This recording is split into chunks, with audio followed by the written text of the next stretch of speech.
Shri Thongam Sang. Once again, I thank our Chief Shri Enjoy Singh IAS, Major General S.S. Kartik.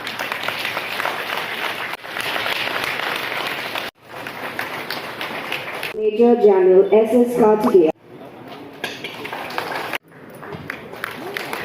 Laishram Sadhana Devi, Curate. Please.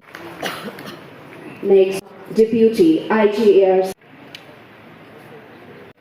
To move ahead with the now invites the talented artist, soul of Manipur. We have a pride. Let the rhythm and fires. Please enjoy. Patriotic pride also to stand here on this auspicious day, which incidentally is a new year also for the Manipur, at INA Martyrs Memorial Complex in Moirang. On the 81st anniversary of one of the most historical episodes of India's freedom movement. On this very day in 1944, Colonel Shaukat Ali Malik of Indian National Army hoisted the tricolor flag of Azad Hind Fauj on Indian soil. And the place was none other than Moirang in this beautiful state of Manipur. So that moment witnessed by the local people of Moirang remains etched in the annals of our history as a defining symbol of resistance, hope, and the indomitable Indian spirit. Moirang was the first Indian territory declared liberated from British colonial rule.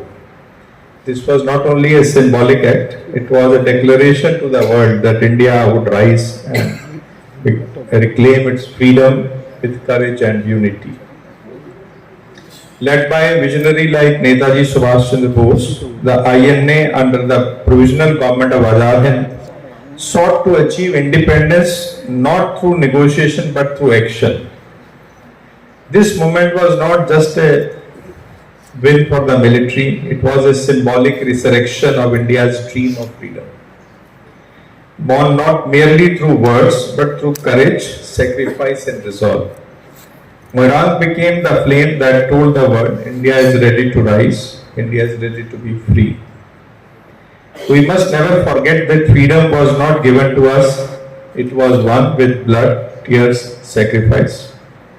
The INA soldiers, many of whom hailed from humble backgrounds, left the comfort of their homes to walk on uncertain path with only one dream in their hearts, an independent India. Today we honor not only INA's strategic advance but also the support and courage of people of Manipur who stood witness and often lent assistance to these brave soldiers during their campaign. Though the hold over Moirang was short-lived, its legacy has endured across generations. I am proud that Manipur has not only made history but has also preserved it with honor. I just went around the INA War Museum here in Moirang. It was inaugurated way back in 1969 by the then Prime Minister. And it's a repository of some rare photographs, letters and personal effects of INA soldiers. And today we looked at a temporary gallery also where some new artifacts and new possessions are being brought in this museum. It's a living monument of memory, a place where visitors can connect with voices of the past. Our very own Manipur State Archives, in collaboration with INA Museum and Netaji Research Bureau, continues to document, conserve and share these rich legacies for future generations. Today, Manipur stands as a proud contributor to India's strength. From its rich cultural heritage to its brave sons and daughters in the armed forces, Manipur continues to uphold the values of courage, sacrifice and unity. General Himalaya Singh was telling me that Moirang is also the cultural capital of the state, and local singers who sang the song in Hindi so well, it really sort of raises your goosebumps here. People can sing so nicely in Hindi also.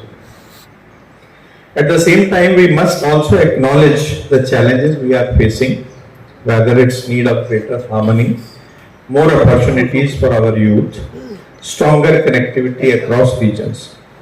Let's take inspiration from INA's fearless march and renew our pledge to work together for a peaceful, prosperous and united Manipur.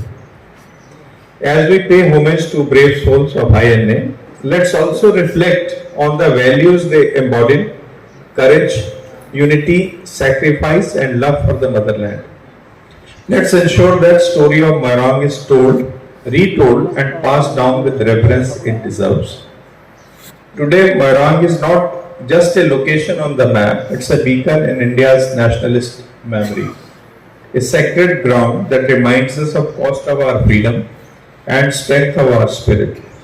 Let this day serve not only as a remembrance of the past, but as a renewed call to duty, to uphold the ideals of unity, democracy, and patriotism.